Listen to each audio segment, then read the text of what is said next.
காயல்பட்டினம் காற்று பேசும் ஊர், அலைகள் வரலாறு சொல்வது போல உணர்த்தும் ஒரு கடற்கரை நகரம்.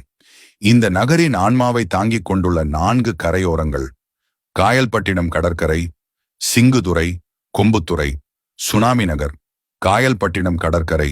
காலை முதல் வெளிச்சம் கடலின் மேல் விழும்போது அலைகள் சுருண்டு வந்து கரையை முத்தமிடும் அந்த ஒளி ஒவ்வொரு நொடியும் ஒரு புதிய கதையை எழுதுகிறது.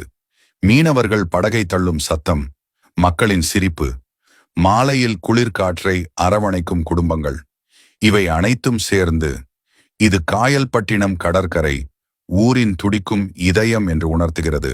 சிங்குதுறை. அமைதி, ஒழுக்கம், தூய காற்று. இங்குள்ள பாதைகள் சூரியன் மறையும் பொழுது பொன்னிற மெழுகுச் சாலைகளாக மாறிவிடும்.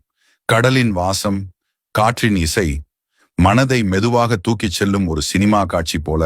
கொம்புத்துறை. கடலின் அருகே வரலாறோடு நிற்கும் ஒரு அற்புத நிலம்.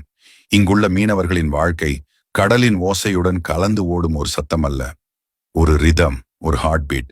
அந்த கடற்கரையின் அமைதிக்குள் காலத்தை கடந்து நின்று கொண்டிருக்கும் ஒரு பழமை வாய்ந்த சர்ச்.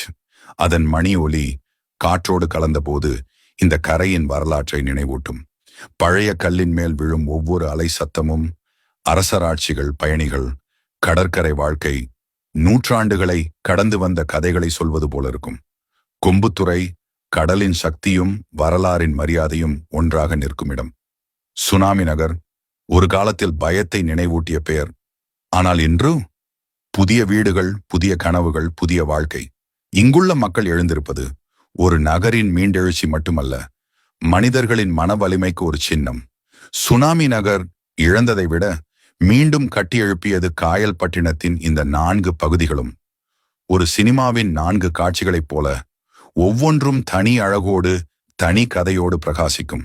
கடல் தன் இசையை பாடுகிறது, காற்று தன் கவிதையை எழுதுகிறது, மக்கள் தன் பாரம்பரியத்தை பாதுகாக்கின்றனர். இவை அனைத்தும் சேர்ந்து உருவாக்குவது காயல்பட்டினம். கடலும் கலாச்சாரமும் ஒன்றாக நின்று பெருமை பேசும் நிலம்.